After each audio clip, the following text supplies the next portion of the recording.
Assalamualaikum warahmatullahi wabarakatuh. Waalaikumsalam Pada pertemuan warahmatullahi kali ini kita wabarakatuh. akan mencoba membahas mengenai data science di Google Shell Cloud. Shell Google Cloud. Oke, kita buka saja browsernya. Kita login dengan akun kita ya. Di sini, oke. Bagi yang belum mencoba Shell Cloud, kalian bisa login akun terus masuk ke Shell Cloud Google. Nah, untuk pembahasan Shell Cloud ini ada di video kanan atas, silahkan diklik bagi yang belum tahu tentang Shell Cloud. Itu ada sedikit penjelasan tentang fitur-fitur apa yang ada di Shell Cloud. Nah, untuk kalian yang ingin belajar data science, saya mereferensikan sebuah situs yang bernama DigiLab. Pembelajaran DigiLab itu seperti apa? Nah, di sini di keterangan ada kursus data science online Indonesia menggunakan program R dan Python. DigiLab ini bagus untuk pemula seperti saya untuk belajar data science. Saya kenal DigiLab ini sudah hampir 2 atau 3 bulan. 1 bulan, 2 bulan ya belajar DigiLab tentang data science. Nah, DigiLab ini juga membuka kelas gratis bagi kalian yang tertarik di bidang data science. Kalian bisa join di sini, masuk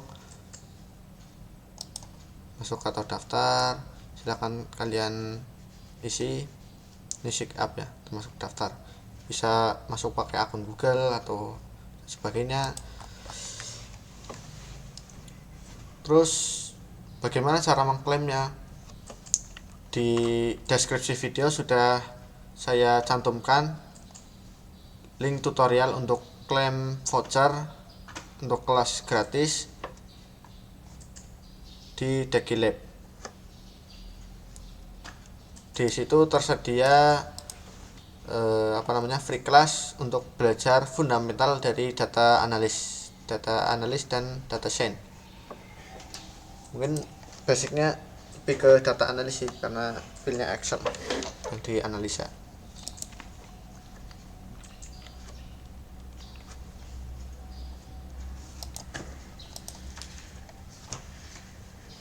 Oke, mungkin segitu saja. Kita lanjut pada pembahasan.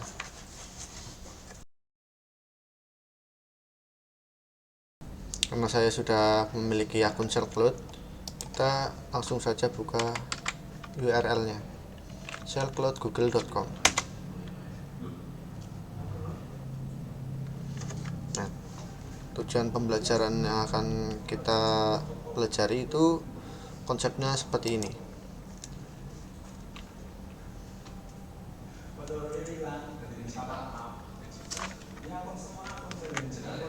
Dimana nantinya itu datanya tersimpan di dalam database.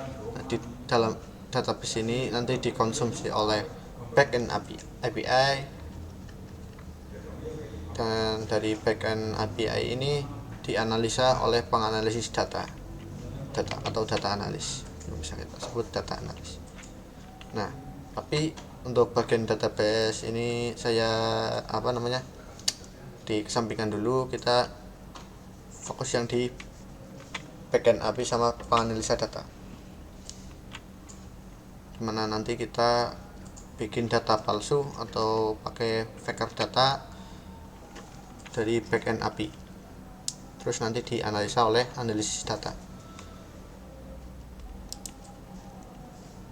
Oke, kita udah masuk ya di Cloud Shell Google.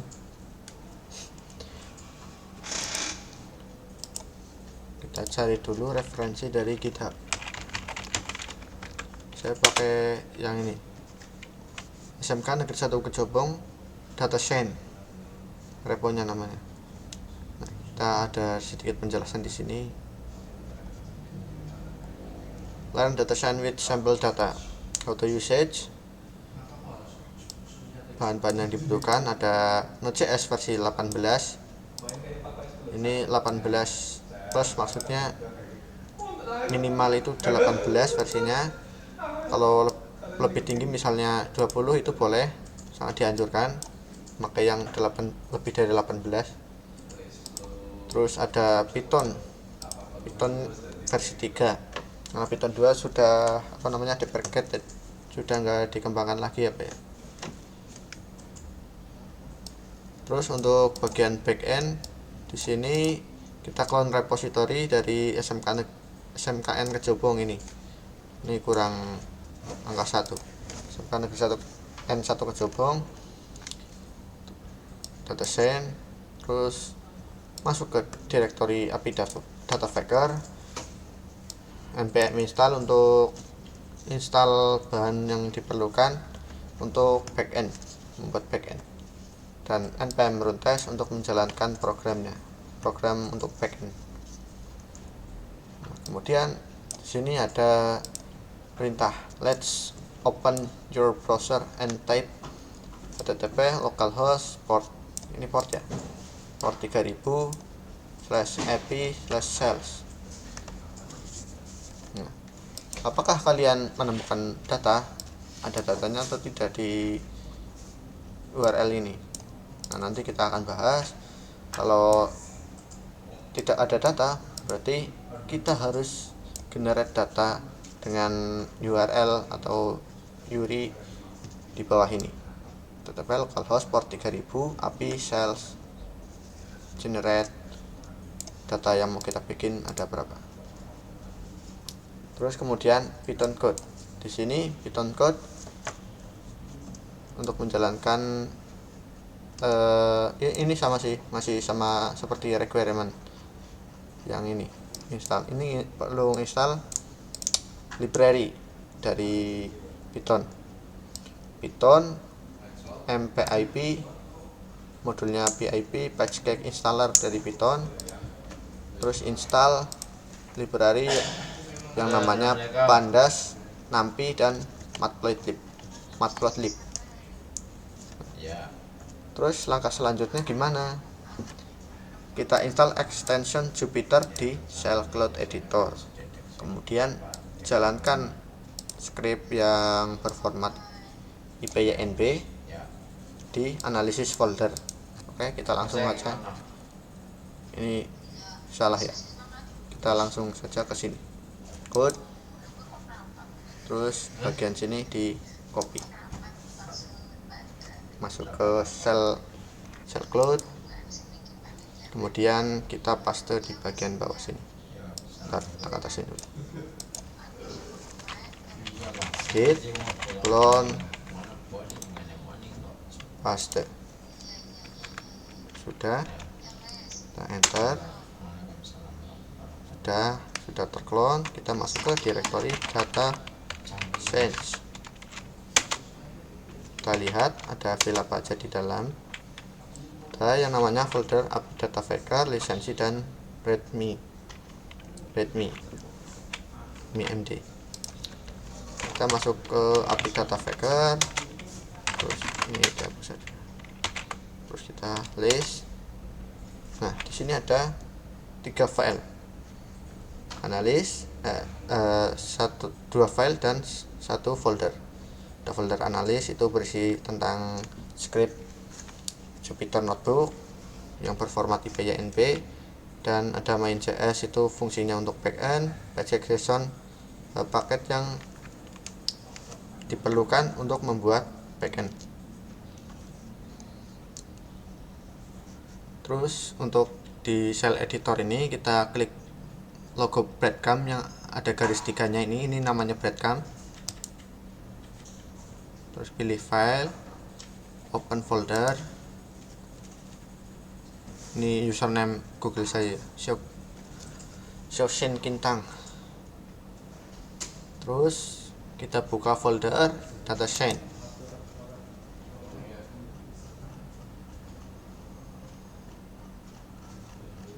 Mungkin langsung aja kali ya ke API Data Factor. Udah langsung aja. Berarti folder DataScience terus API Data Factor. Oke. Dan sudah masuk ke. Nah, terus langkah selanjutnya apa? Kita lihat di sini. Sudah masuk, tinggal npm install. Oke, npm install. npm install. Berarti kan sudah di folder API Data Factor ya, karena di sini kan ada patch.json. Ini untuk bahan-bahan yang diperlukan untuk membuat backend.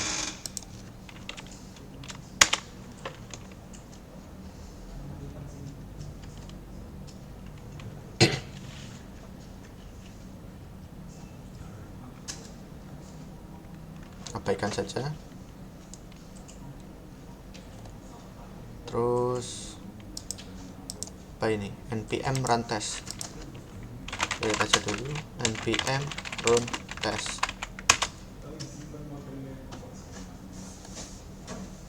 Wah, ada error ternyata. Di sini ada error dengan keterangan listen address in use. Berarti kita tidak bisa menggunakan port 3000 ini di Shell Cloud, karena port 3000 ini sudah digunakan oleh service lain dari Google ini. Terus langkah mengatasinya gimana? Kita edit di main.js ini. Main.js, kita ubah port ke misalnya 34 56 misalnya gini. Di save, terus kita jalankan npm run test lagi. Nah, udah. Di sini ada keterangan server berjalan di http localhost port 3456. Terus langkah selanjutnya gimana? Let's generate data with the sample URI. Ini tergantung port yang kita berikan yang tadi ya. Portnya kan 3456 tadi. Kita di copy dulu, kita paste. Apakah bisa? Ini di 3456. Bah, kenapa koneksinya cannot be reset, tidak bisa dijangkau? Nah, karena ini localhost. Ini kan bukan lokal ya namanya ya. Ini ada di internet. Terus bagaimana kita mengakses backend kita ini? Nah, di sini ada ada fitur yang namanya web preview. Di bagian kanan atas ya ini ya. Kanan atas ada yang namanya web preview. Kita ganti dulu port. Di sini ada yang namanya change port. Ini di change port. Tadi portnya berapa ya? 3456. Nah, ini klik change preview. Nah, ini adalah alamat yang ini.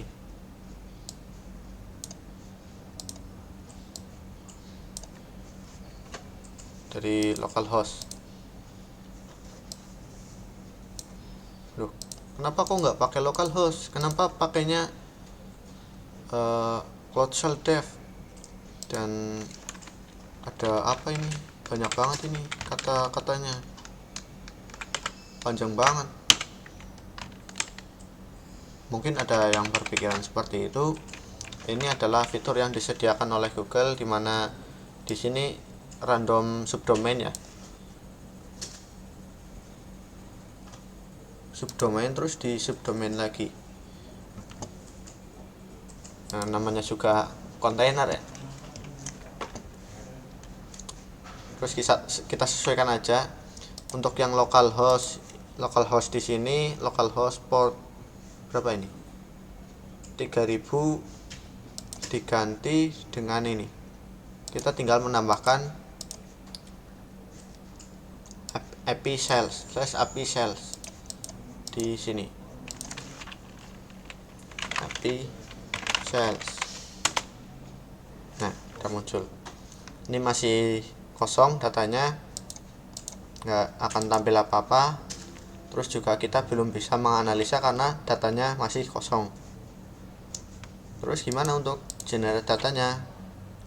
Nah, di bagian sini. Ini kan apakah kamu menemukan data? Di sini tidak, datanya masih kosong. Mari kita generate data dengan sampel URI. URI-nya masih sama. Untuk yang localhost diganti aja dengan yang di sini ya, web preview. Di preview langsung kalau udah portnya diganti. Kalau belum, change port, terus nanti preview, change port, change and preview, seperti itu. Sini kita udah ada formatnya seperti apa tadi, sales tambahin slash generate slash angka data yang mau kita bikin ada berapa, slash generate. Misalnya saya mau 1000 data nih,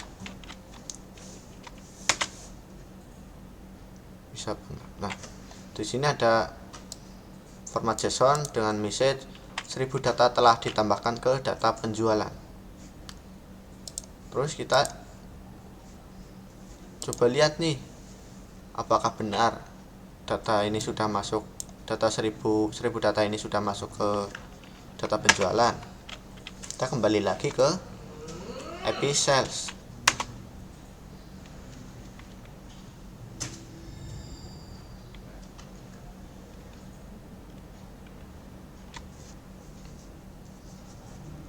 Wah, ternyata sudah ada muncul di sini. Formatnya masih data mentah. Tuh, banyak sekali. Ada 1000 data.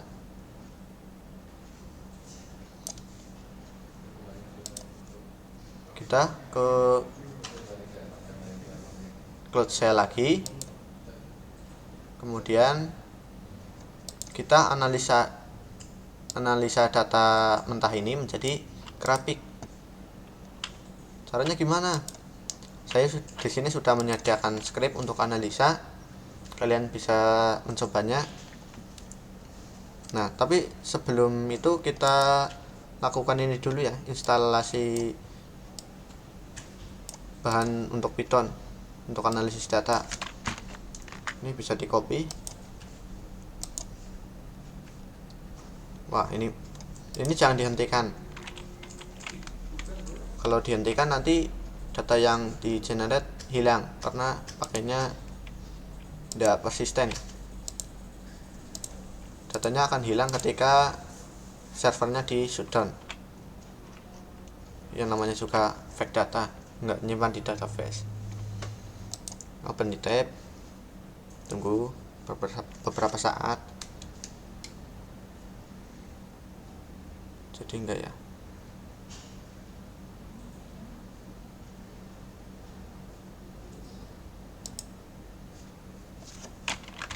Coba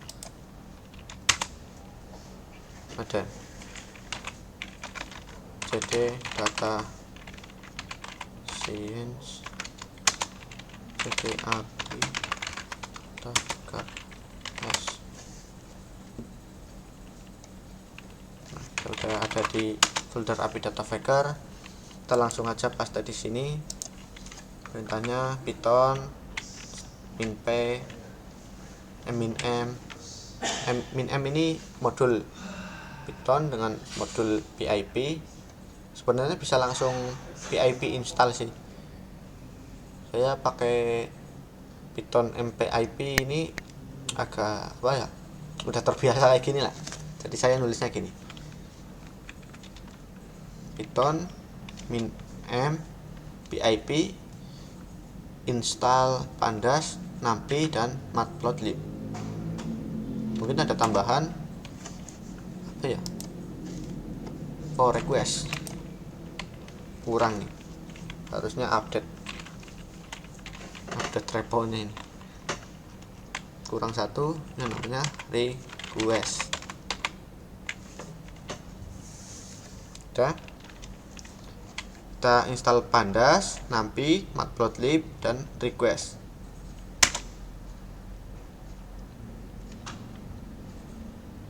Tunggu aja sampai selesai.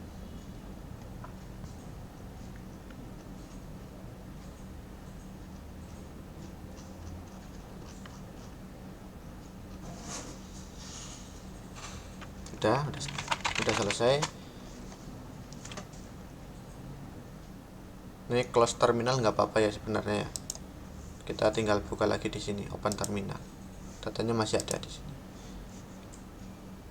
Beda kalau kita close browsernya. Nanti dia, karena saya menggunakan ephemeral mode, kalau ini di close maka otomatis akan shutdown servernya dan datanya nggak akan kesimpan karena saya menggunakan ephemeral mode. Maka selanjutnya apa ini? Lupa saya. Install extension Jupyter on Shell Cloud Editor. Ini di Shell Cloud Editor kita klik breadcrumb, bisa breadcrumb, langsung di sini juga bisa. Wah, ada notif, maaf ya. Extension, klik,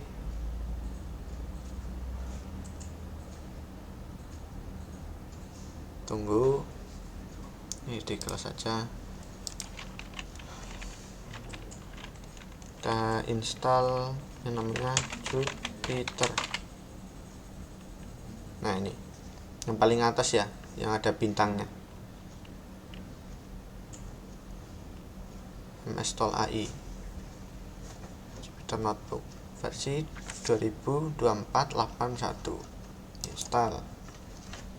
Bentar.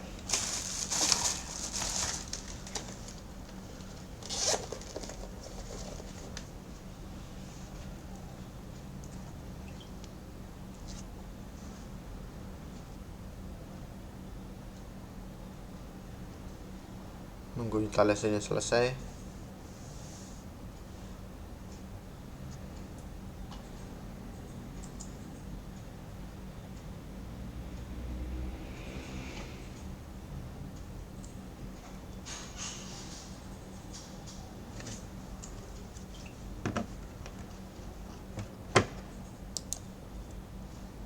Kita udah install extension Jupyter.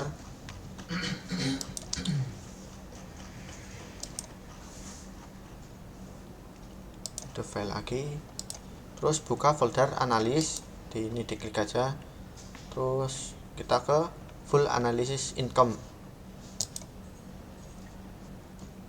Nah, di sini udah keluar nih yang namanya apa namanya ini, kernel, bukan kernel sih, tombol untuk menjalankan script ini. Di sini udah ada komentar penjelasan mengenai program yang saya tulis. Coba kita jalankan. Oh, ternyata perlu install lagi. Install tapi langsung otomatis. Install IPY kernel. Udah. Connecting kernel. Kita coba lihat di bawah. Wah, ternyata ada error nih. Kenapa ya ada error kayak gini?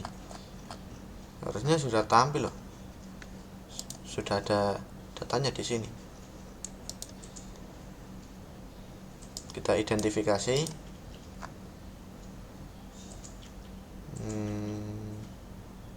Ngambil data dari API.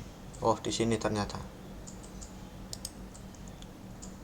Ya, saya menunjukkan nggak langsung jadi ya, karena kita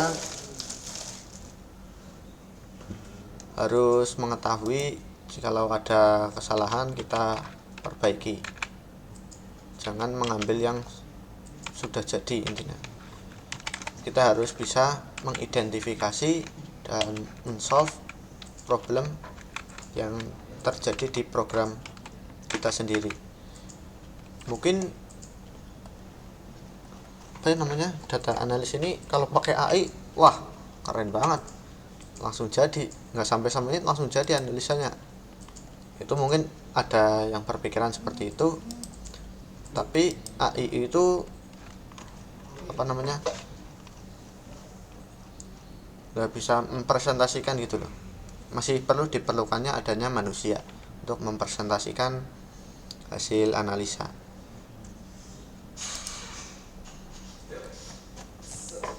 Kita ganti yang di sini jadi port berapa tadi, lupa.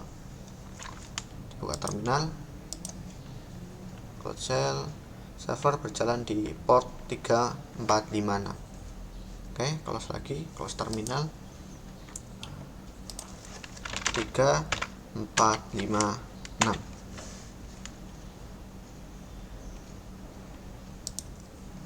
Oh ya, sebelum kita jalankan program yang ini, di bawah kita bisa komen terlebih dahulu dengan cara ini. Untuk di bawahnya data, di bawahnya variabel data ini kita blok ke bawah pakai shift dan back down. Udah, shift dan back down udah, kita klik CTRL dan tanda garis miring, CTRL dan tanda garis miring. Yang ada tanda tandanya boleh. Kalau keyboard kalian yang standar ya, bukan keyboard laptop. Mungkin kalau di laptop berbeda, mungkin. Kontrol dan slash kayak gini, garis miring. Kalau yang kayak gini namanya backslash ya, backslash dan front slash. Saya kurang memahami itu. Dan bagian bawah data ini terus back down.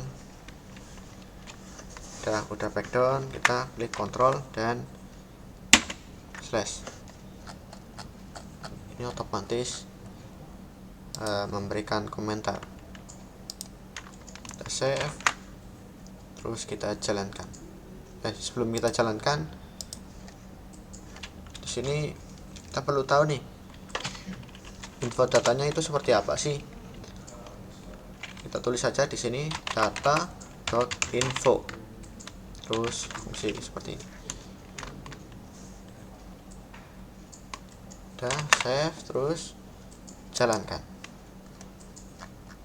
Nanti di sini tampil.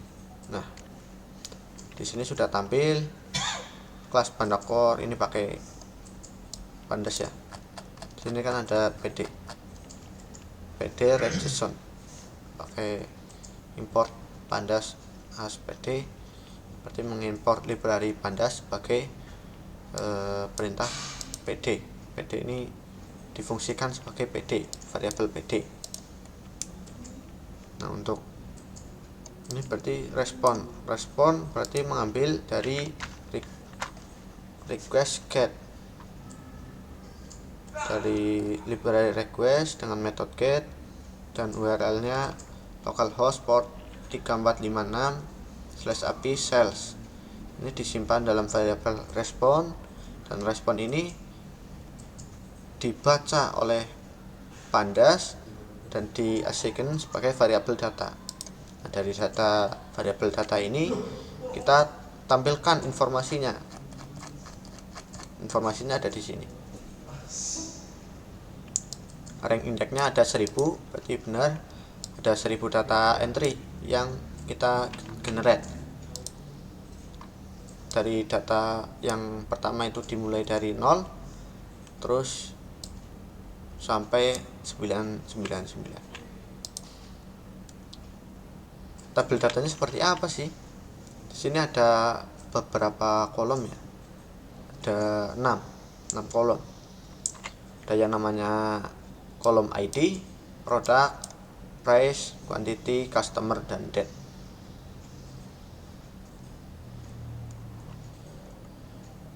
ID ini sifatnya apa ya? Seperti ini ya.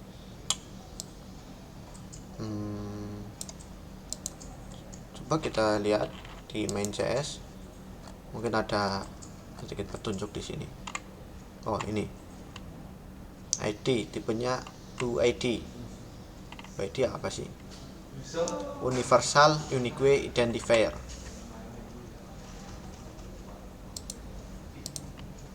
Kenapa nggak ID-nya 123 bang? Kalau 123 itu rentan yang namanya SQL injeksi apa ya? SQL injection. Jadi untuk memproteksi itu kita pakai yang namanya UID. Apa tadi ya namanya? Universal Unique Identifier.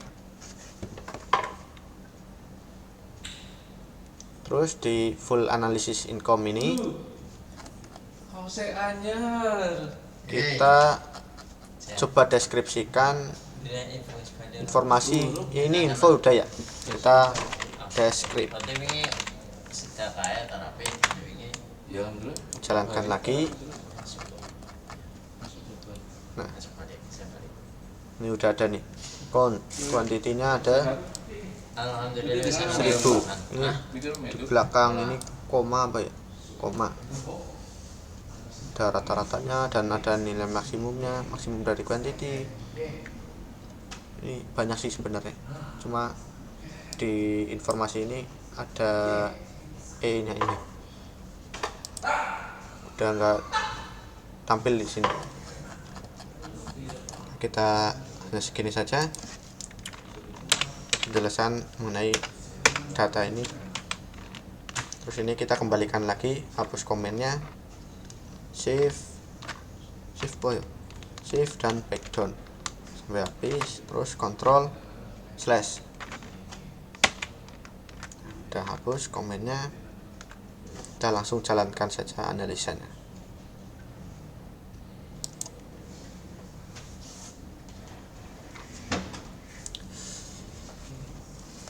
Kita lihat ke bawah. Wah, udah muncul nih analisa pendapatan harian dari bulan Januari, Februari. Oh, berarti ini dalam rentang waktu 1 tahun sudah dibuatin analisa datanya.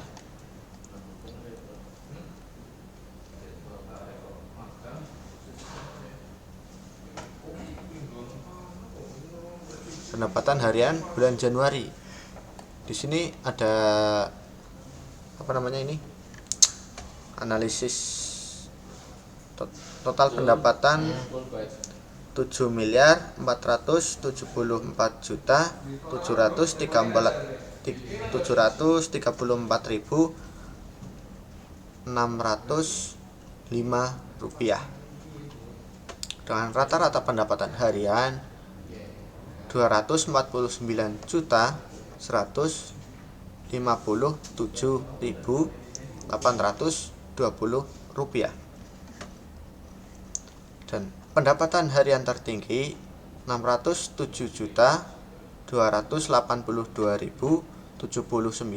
rupiah pada tanggal ini kebalik ya, bacanya dari belakang, ini tahun.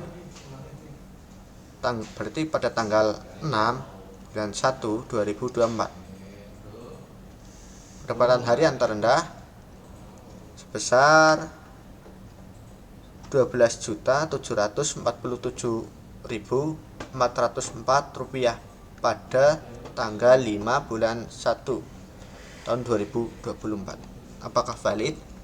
Kita lihat di grafiknya. Tanggal 5 yang terendah, terus yang tertinggi tanggal 6. 5 mana 5? Oh ya, ini 5 terendah nih, paling kecil 12,7. Iya benar, 12,7 sekian. Sekiannya nggak dihitung karena value-nya kecil.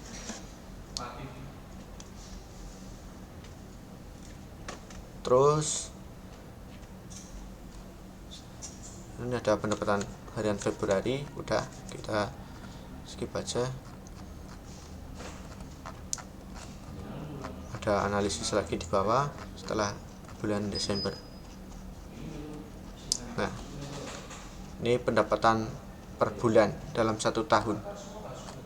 Ini pendapatan harian, ini pendapatan bulanan. bulan Januari sebesar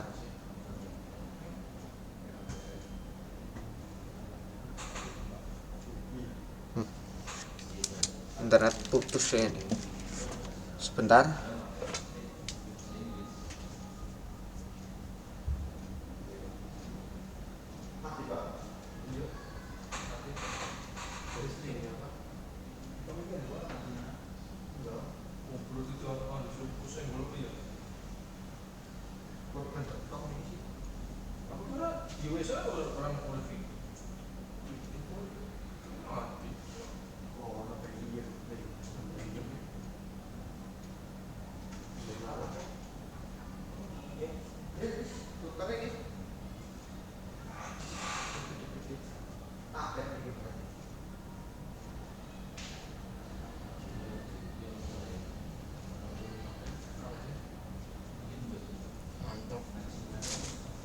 Oke, kita lanjut. Tadi ada problem sedikit. Ini ada grafik untuk analisis bulanan. Terus di sini ada analisanya. Analisis pendapatan bulanan. Total pendapatan berapa ini? 85 miliar Bu ya? Oh ya, miliar. 85 miliar 734.2.464 rupiah. Dengan adanya di sini rata-rata pendapatan bulanan yaitu 7 miliar 144.558.539 rupiah. Pendapatan tertinggi yaitu sebesar 8 miliar 339.417 rupiah pada bulan Agustus, dan terendahnya itu pada bulan Juli sebesar 5 miliar 836.526.696 rupiah. Apakah valid? Yang tertinggi ada di bulan Agustus dan terendah di bulan Juli. Bulan Juli 5 ya, terendah, tertinggi di bulan Agustus sebesar 8,3 dan 5,9 pembulatan. Kalau tampil semua angkanya segini di bagian sini, ini akan panjang banget, karena akan menutupi yang lain. Ini aja udah menutupi yang lain. Nah, di sini ada graf berbentuk donat ya, bukan pie. Nggak apa-apa sih. Nah, tidak kelihatan, perkecil aja. Nah, ada grafik donat, persentase pendapatan bulanan. Ada persentase di sini dari Januari 9,1%. Mungkin agak rata ini ya. Per bulannya stabil. Terendahnya mungkin 72 ini. Ada yang lebih, 6,8. Total pendapatan 85 juta. Apakah sama? 85.734. 8 juta. Koreksi. 85 miliar. Ya, sama. Analisisnya Agustus dan Juli. Juli terendah, Agustus yang tertinggi sebesar 9,7%. Agustus Juli, nah ini 9,7%, dan analisis bulan Juli yaitu 6,8%. Ini contoh analisa ya, untuk mempermudah yang bertugas di data. Kan dari data mentah berupa format JSON dianalisa menjadi format yang bisa dibaca oleh semua orang. Mungkin seperti ini kita harus metik satu-satu nih, jumlahkan satu-satu. Itulah kenapa ada program yang memudahkan pekerjaan kita ya sebagai penganalisis.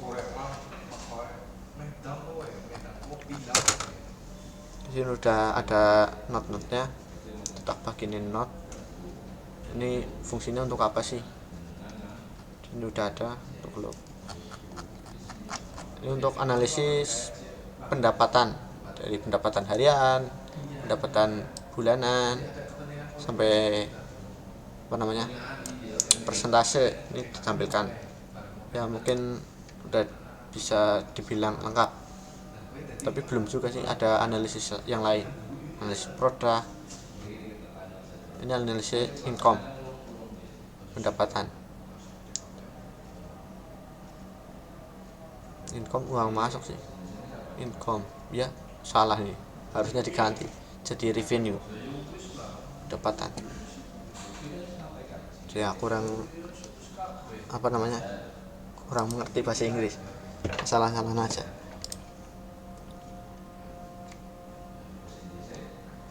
Nah, ini ada satu lagi yang namanya customer purchase. Di sini perlu diganti juga, di portnya, bagian port diganti 3456, disimpan.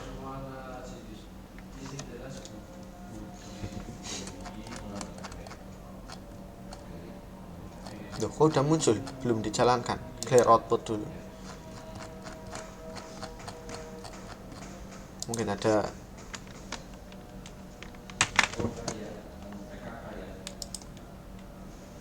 udah disimpan, udah diganti juga, kita jalankan.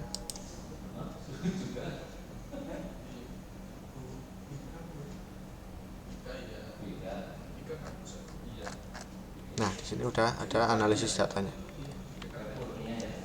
Total quantity berdasarkan customer. Quantity itu barang yang dibeli ya, jumlah barang yang dibeli. Ini sama nih antara customer dengan nama Fajar dan Suhud. Mungkin ada perbedaan sedikit ya di garis ini. 25. Oh enggak sih, ini 25, tapi dia lebih sedikit berkurang, 2,5 bulatan. Di sini ada penjelaskan analisis quantity berdasarkan customer. Total quantity itu 15.000. Mungkin kalau dijumlahkan hasilnya akan segini, cuma ini karena bilang pembulatan jadi mungkin ada selisih beberapa, tapi data realnya ini total quantity 15, ini ribu ya, 15.645 total barangnya. Dan rata-rata quantity per customer itu 2.608. Quantity tertinggi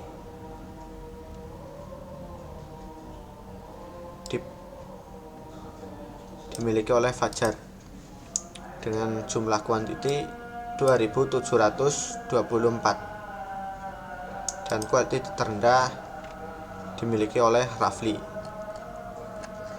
Ini kan 2,5 ya, 2.5K, tapi di sini quantity terendah itu ada di 2.468. Kalau dibulatkan menjadi 2,5.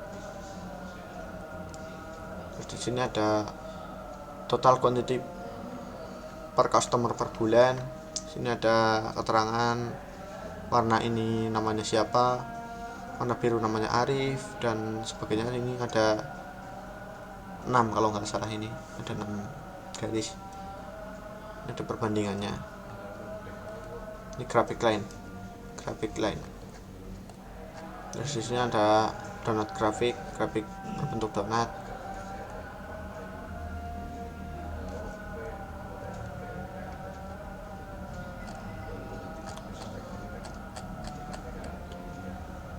Nah, mungkin analisis dari pembelian customer ini akan memberikan apa namanya kupon eksklusif lah, VIP, yang sering beli bukan sering beli sih ya, mungkin apa namanya, yang beli barang banyak itu siapa nanti akan diberikan kupon VIP. Ini kan Fajar ya di sini. Ini Rafli hanya sebagai pelanggan biasa, Fajar pelanggan VIP.